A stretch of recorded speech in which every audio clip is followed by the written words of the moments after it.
any average viewer who stumbles upon the Amazing World of Gumball might think it's just another quirky cartoon for kids. Silly jokes, colorful animation, characters shaped like donuts and fish. What could possibly be disturbing about that, right? But if you've watched just a few episodes closely, you've probably felt it too, that weird twinge in your gut, that moment where the comedy fades and suddenly you're in the middle of something off, something dark, because beneath the laughter, Gumball hides moments that are downright terrifying, and once you've seen them, you can't unsee them. Let's start with the episode that genuinely feels like it crawled out of a lost VHS tape labeled "Do Not Watch." Darwin finds a box of creepy puppets in the attic. Seems harmless, until you realize these puppets aren't just creepy, they're alive, and they want control. Darwin plays with them, names them Frank and Howdy, and gaslights himself into promising he'll never take them off again. Not gets possessed. He literally convinces himself to obey them. That's some next level psychological horror. What starts as playful quickly turns obsessive. Darwin's hands are now puppets. He can't eat, can't function, and when Gumball mocks them, the puppets narrow their eyes in anger. It's such a subtle moment, but terrifying, because it means they are watching. Darwin slips deeper until he's taking baths with them, talking to them, obeying them, and then comes the breaking point. Gumball rips the puppets off him and tosses them out. You think it's over? They crawl back. This time, they have their own voices. The puppets claim Darwin isn't talking anymore. He's in their world now. So to save him, Gumball puts on a puppet and enters a pastel-colored nightmare that screams, "Don't hug me, I'm scared." Childhood toys stare with empty eyes. Darwin is trapped, completely consumed. And the puppets? They plan to play with Gumball and Darwin forever. That's the real horror. The idea of joy twisted into control. Imagination used as a prison. But if that didn't give you trust issues, the next one might. Gumball wakes up in a mood. Like the kind of bad day where you wish the whole world would disappear. So, he does. He literally wishes everyone away, and the universe listens.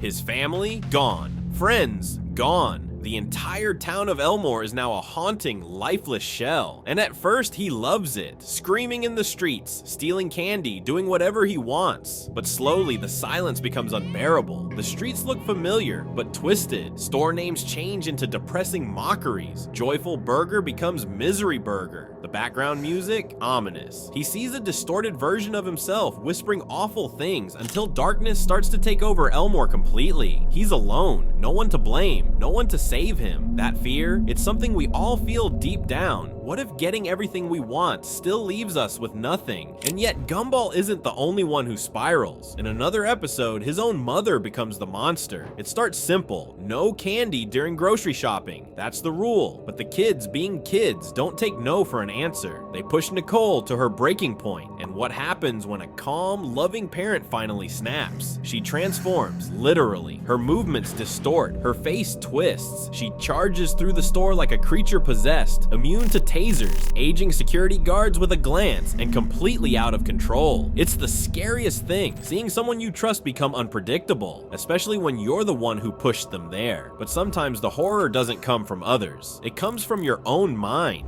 Gumball dreams that Darwin steals his girlfriend. That's all, a dream. But when he wakes up, he's furious. Like, hold a grudge in real life furious. He spirals into paranoia, testing Penny's loyalty with cupcakes, misreading everything, and accidentally feeding her thumbtacks because he wasn't paying attention. Nice going, Gumball. This whole episode is like watching a slow descent into delusion. A single irrational thought becomes a lens through which Gumball sees the world. And once he's in that mindset, everything gets warped. We've all been there. Jealousy, overthinking, reading into things that don't mean what we think they do, but watching it visually spiral into chaos, that hits hard.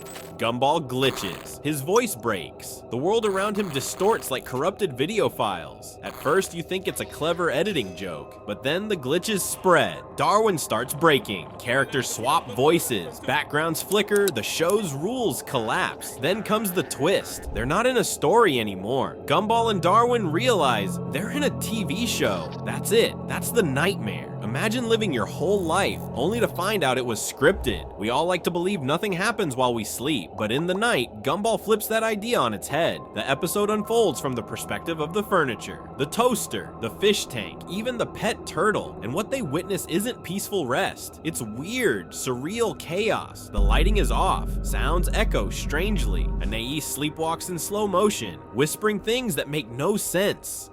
Doors creak open without wind. Objects move when you're not looking. It's the kind of slow burning horror you feel in dreams you can't quite remember, but wake up sweating from anyway. That feeling that something was watching and almost touched you. They say nothing is ever truly forgotten, but what if that's not true? In the void, Gumball and Darwin stumble upon a hidden dimension beneath their world, a place where all the mistakes of Elmore go to vanish. Characters who were erased, objects that glitched, memories that were deleted. It's a blank, digital purgatory, cold, silent, and filled with things that were never meant to be seen again. There's a janitor who remembers being in episodes that no longer exist, a student who swears they used to be part of the main cast, and the scariest part, they're all aware of it, aware that they've been discarded, forgotten, deemed non-canon. It's a horror that goes beyond ghosts or monsters. It's the fear that someday you'll be called an error too, and no one will even remember you were here. But even that doesn't compare to the moment Gumball gets trapped in a time loop by Rob, the main villain who remembers every reset. He's done being forgotten, done being erased. So he takes control, alters reality, freezes time, deletes people, ages them, rewinds Gumball's love life like it's a YouTube clip, and worst of all, no one else notices, except Gumball. This hits on a terrifying thought. What if your reality starts breaking, but only you can see it? You try to warn others, but to them, you're the crazy one. That's psychological isolation, and the rerun takes it even further. Rob turns Nicole and Richard into babies. Anais gets deleted. Darwin turns back into a fish and gasps for air. Gumball fights back and wins. He throws Rob into the void, and then he jumps in to save him, the guy who tried to erase him, because Gumball still believes there's something human left in him, and that's what messes you up. The horror isn't just the loss of self, it's the question of whether the villain ever had a choice. But sometimes, it's not even villains that disturb us. It's things that seem too innocent, like a hamster named Chris Morris. He just stares at the camera for 10 straight seconds. No music, no blinking, just watching. That one moment is more unsettling than most horror films, and when he saves Gumball and Darwin at the end, despite being mistreated, it's not heartwarming, it's guilt-inducing, because even in this cartoon, even when the creature forgives you, you're left wondering what it cost him. Fame looks fun until it devours you.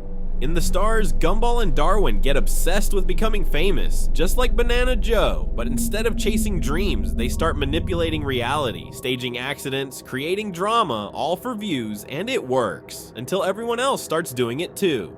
Elmore spirals into chaos, students post staged breakdowns, teachers sell merch. Banana Joe, once the star, is now a hollow shell, burned out, broken, forgotten. His eyes are empty, his smiles are fake. He's been replaced, and he knows it. It's not a joke anymore, it's a warning about what happens when attention becomes addiction.